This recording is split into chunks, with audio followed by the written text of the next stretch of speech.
So I've got one of these assembled, and actually I've got them magnetized. I think it's time I take this guy and give him a nice coat of paint. The problem is, wait, yeah, he probably doesn't need both of those fists. That's better. The situation here is that I can't say I'm really feeling this model. It's a goofy looking mech, but it is a stompy robot, so I need to give it a decent try. And probably more importantly, I already have a handful of Grey Knights, and I've painted them in a certain way. So I gotta do the same thing with this guy, otherwise he's gonna look really out of place. So today, big stompy robot meets a dry brush.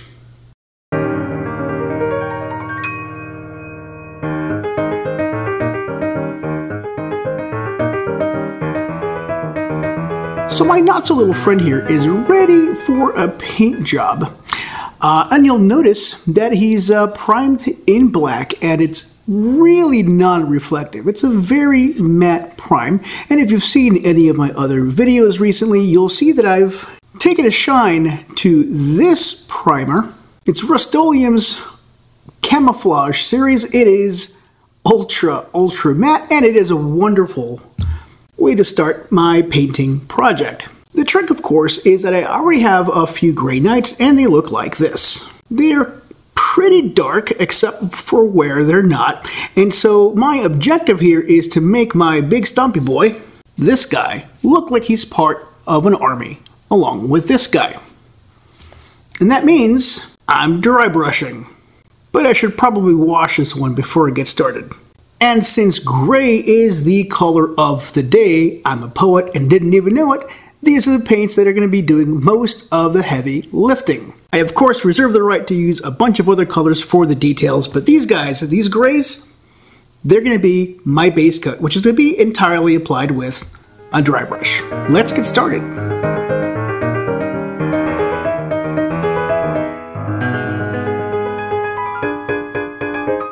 So let's get started in the place where all painting projects necessarily must start, and that is applying the base coat. And in this case, the base coat is going to be applied differently from normal applications of the base coat, and what I mean by that is I'll be dry brushing the base coat on this model as opposed to, you know, just straight up painting or my usual base coat glazing. And to be honest, I have no idea what this is going to look like. Good? Bad? Indistinguishable from everything else? I don't really know. Now, of course, I do have plenty of other models that are painted kind of with these techniques. You know, I have Space Marines and I have Terminators, mostly from the Grey Knights army, and they all were almost exclusively dry brushed all the way to completion. And so the temptation is to assume that this model is going to look a lot like those, and that's a pretty decent assumption. However, it is still an assumption, and I say that because the size of the model matters for the techniques, at least for the way they look at the end. And in this case, I think because this is a larger model, or at least so that was my thought process when I started the project, is that because it's a larger model, the dry brushing is going to make it look different, at least detectably different from the other models that I've completed like this. But that's the thing about miniature painting, is that you have to experiment with different techniques, with different kinds of models, to see what results you like best. Even failures, in fact, especially failures, teach us something. So, experiment and learn at will. So after a nice coat of primer, using the least reflective rattle can I've ever used, I started applying layers on top of that. So essentially, like with other models, the black primer serves as the lowest, the darkest shadows that will ever be present on this model.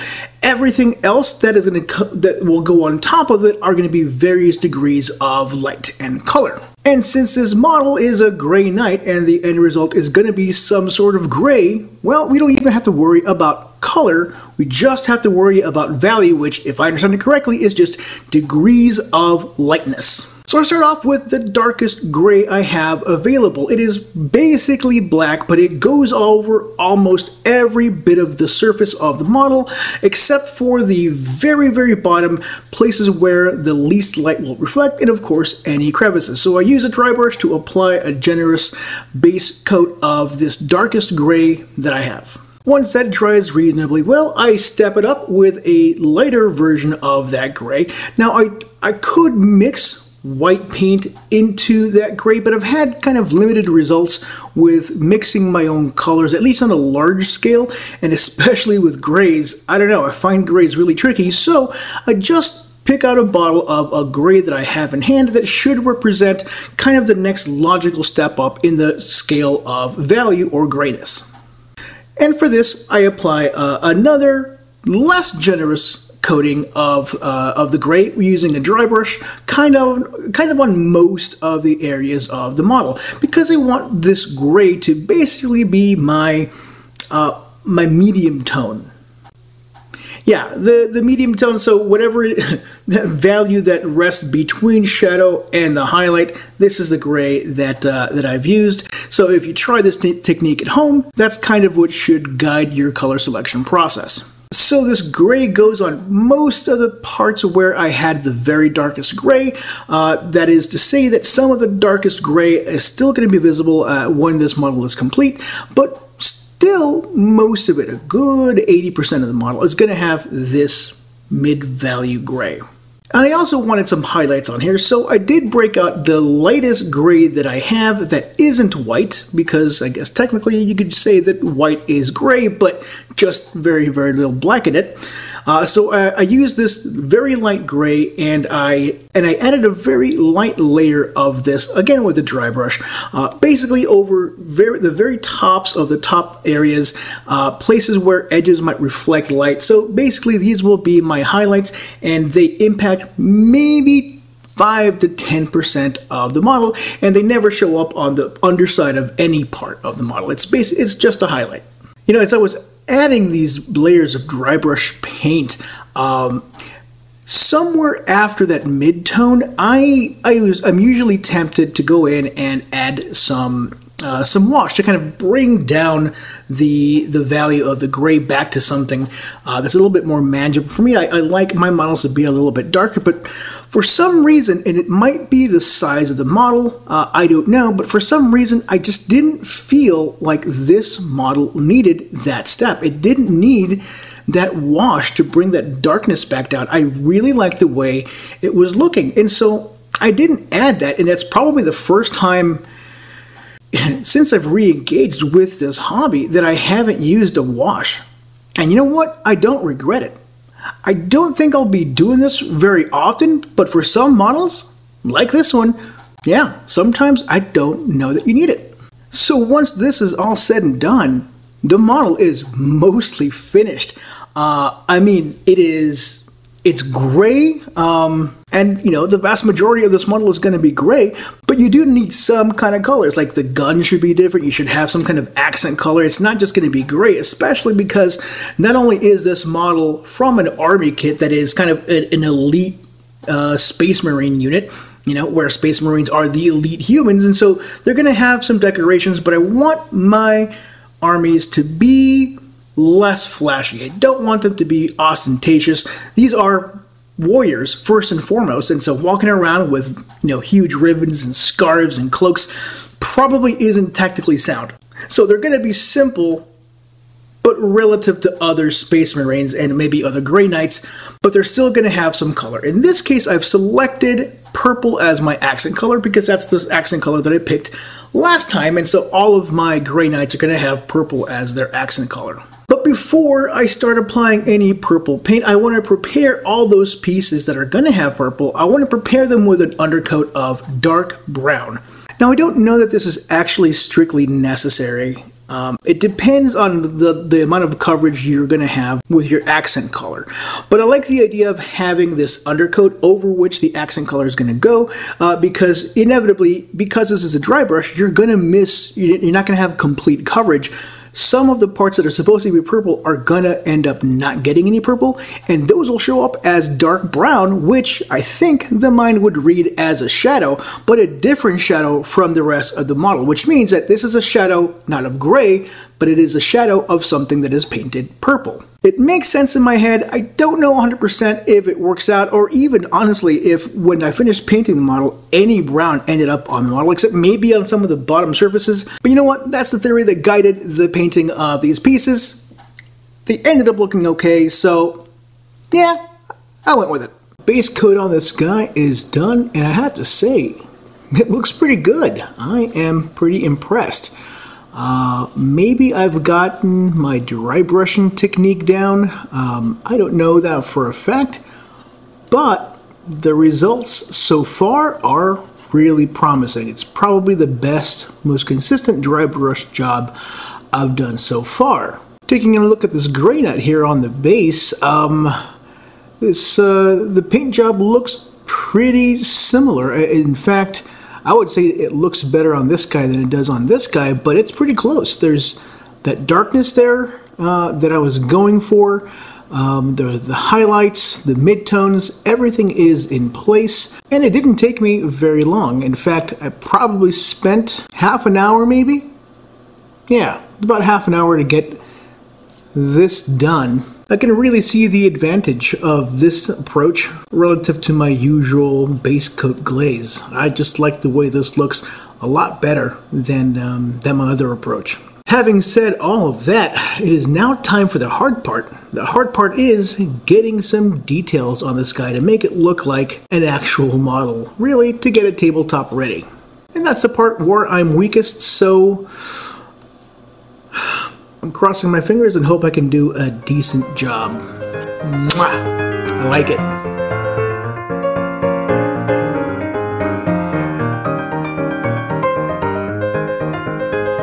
So I didn't want to have purple all over the place because I didn't want this to be primarily gray. So I stuck with the purple with, most importantly, the weapon system, specifically the ranged weapons. The hand-to-hand weapons, I went a different way with that. Hit up the knee pads, there was a couple of like shoulder things happening, not the pauldrons themselves, but there's some plates of armor that kind of go over the shoulder joint.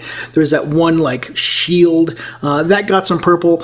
And I made sure to add just a splash of purple in the back of the model because I don't want the back of the model to be monochrome either. I want there to be just a little bit of color on every part of the model. So I dry brushed that dark brown on all those pieces, and when that dried up, I dry brushed this purple over that brown, and it looks pretty decent, although it's mostly purple. I don't know that you can see any of the brown.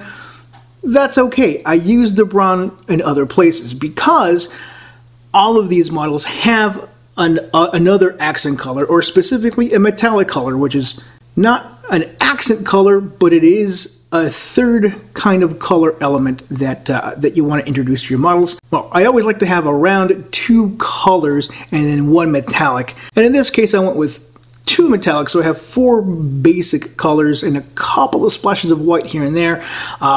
So, limited color palette, but I think you can use a limited color palette pretty effectively, and it keeps your model from looking like a clown car, in my humble opinion. So, a couple of places that were going to end up gold, I also base coated those, or undercoated those with that dark brown. Now, the reason I did this is because the way the metallic paint looks is heavily influenced by what it is resting on. So if you want the brightest gold, you want to have the a very dark black undercoat that you apply the metallic color to, but that's not what I wanted. I wanted kind of a softer, older gold, and I've seen other people online pull off this technique, and I think it's a really good look. So yeah, I undercoated with a dark brown, and over that I added a metallic gold. So what ended up being golden on this model? Well, mostly decoration. So like the pauldrons on the driver himself. So the cross hard and some of the hardware on the melee weapons, they got the gold treatment. Insignias aplenty on this model. So anytime there was an insignia, I made sure that I applied my 2-step gold process to that. The exception to this undercoat slash gold combination comes with there's lettering on some of the models. So like the models pauldrons and the shin guards, I don't know what they're called. They have lettering, so they say stuff like mortis and kill you and I'm gonna get you sucker. They have that lettering like already in there, and I wanted those to stand out over the gray model, and so I just very carefully dry brushed, because they are it's relatively small and it's very easy to get with unwanted paint in places around that lettering. But if you do the job well, it looks really good. It looks like you just went in there and just painstakingly and very straightly painted each and one of those letters, there's no way I could ever pull it off, even if I thought I wanted to try. Dry brushing got me there 100% of the way with minimal effort. I just had to be careful. Now at this point, I'm basically done with the model up, but there are a few more steps that I need to take. The end is near, I can see it, and I'm excited to finish this project. But I wanted to do something about that little, like a support structure that holds up the mech's weapon systems. So I didn't want it to be the same color as the rest of the model. I wanted to show that it's kind of an accessory it's part of, but it's separate from the rest of the model. But because I'm using dry brushing, it can be a messy technique, especially for larger areas. So it didn't intend for those parts to be gray, but they were because of all the dry brushing. So I had to go back and basically repaint those pieces. So I used kind of a medium-bodied glaze of matte black paint, over which I dry brushed, once it was dry, some of that very dark gray that initially was the kind of the base coat for the model. Once that dried, I added just the highlight over that dark gray, but I used a metallic silver. That was my highlight here, and that is enough to make it look metallic and burnished without making it really loud, like, hey, I'm silver. No. You're metallic black. It's a great effect, and so I used it there, and I used it on the exhaust ports that the mech is carrying on his back. There's only two things I had left to complete at this point, and that was the melee weapons and the base. Now, for the melee weapons, I went with, I wanted it to kind of be different, so I went with a very bright red, but it wasn't just your normal red. I went with an Army Painter speed paint of red, which has a very different look when everything is said and done. So that's what I used. So over an undercoat of white, I applied this stuff. There was a couple of layers of varnish because there's bleed through on that particular kind of paint. So, there was undercoat, varnish, heavy varnish, the speed paint, and then another layer of varnish, and then a layer of gloss varnish over that to make it look shiny. So that took a lot more steps than I normally want to take, but I wanted to make sure I didn't get a lot of bleed through, and it largely worked. And for the base, which is never my favorite thing to do, I ended up with, I wanted to keep the same kind of terrain scheme that my other models have, so I added some plastic bits that I have lying around to make it look like an industrial setting, but around those, I added some of that crackle medium, that terrain paint that Games Workshop sells, that when it dries, it looks like a crusty kind of stuff. So I did the usual washing and then dry brushing over that just to kind of make it stand out and look three-dimensional. And because the terrain theme for this group of models is skulls, I broke out my box O skulls from Games Workshop as well. I painted these up so that they are kind of all over the place on the base.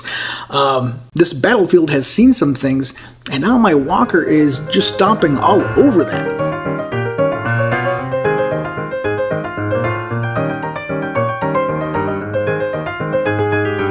And we're done. And it didn't take as long as I feared. Here he is, my Grey Knights Stompy Boy. I know he's got a name, but I forgot it, and I don't know where the instructions are, so Stompy Boy it is. And I really like the way it looks. I mean, yeah, there's a lot of gray, but that's kind of the point to these armies, right? They have a primary color, and I think that was applied really well. It looks great. It looks dark in the shadows, but there's plenty of color, or at least in this case, value, to show off that, yes, this is gray, but there is still a splash of color, and these are uniquely mine. There's not a ton of color, but the most dramatic color that I chose is this bright red, and it is shiny. It very clearly stands apart from the rest of this model. I'm kind of hoping that the impact on whoever's seeing this model is, oh, that thing is different. It's lit up. It's a lightsaber. No, don't say lightsaber. I just said lightsaber. It's a glowing sword. That's the effect I'm going for. I don't know that I 100% pulled it off. There's a couple of things I could have done. The drying on this gloss was kind of substandard, but that's also because I was trying to avoid any bleed through from the speed paint, so I had to use too much of the gloss.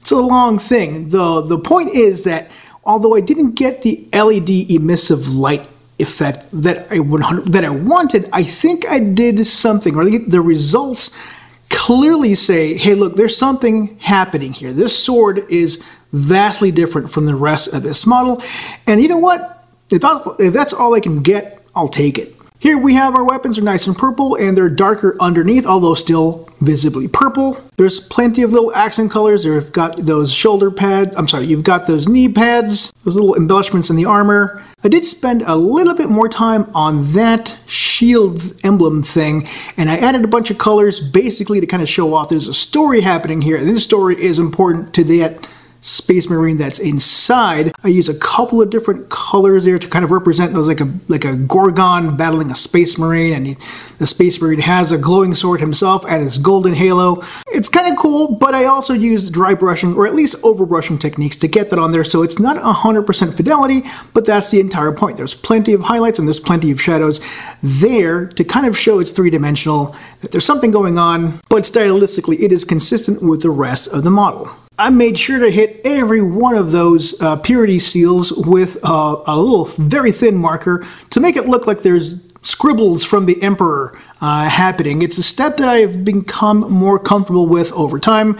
It's a very nice touch. It doesn't take very long as you have the right marker. So yeah, I took the time on there, and the last detail I thought was pretty neat was that little orc emblem on this just random bit of scenery that I included on the base. To me, it looks like an orky color slapped on an Imperial Guard piece of equipment that's been properly orcified for maximum, I don't know, orky goodness. And it's really hard to not notice all those skulls. That orc had a bad day, along with some of his buddies over here. And that's all she wrote. This project was short and sweet. I did a lot of time saving in the initial steps, dry brushing the very large model. It saves you lots of time over base coating it. But if you continue to dry brush the details, you're gonna spend some more time that you perhaps would have by cleaning up and making sure that any parts that you over dry brushed or got paint on parts you didn't want, you're gonna have to clean those off. You have to do undercoating. You also have to kind of switch brushes, because for dry brushing you can use too big a brush. You have to use a smaller brush, and there's only so small these brushes can get before they just start being real brushes, and now you're just over brushing and not dry brushing. It's complicated, but that's where your time saving stops. You end up investing time in different steps that you wouldn't if you were just simply doing layer painting or glazing. I think overall you're still saving some time because you do not spend much time at all adding the kind of initial, the base coat. But the time savings isn't the most important feature of this painting style. For me, personally, I think it's the look. I love the way it looks. There's very dark shadows. The use of color is kind of minimalist. It almost has like a cel-shaded kind of a feeling to it, although clearly I'm not going to take the time to add the really thick black borders, but it has kind of that scratchy feel that I don't know. I like it, and I highly recommend it if you want to try a different approach to painting some of your models. I hope you're having a wonderful start to your 2023. Thank you very much for watching. Be nice to yourselves and each other. Peace.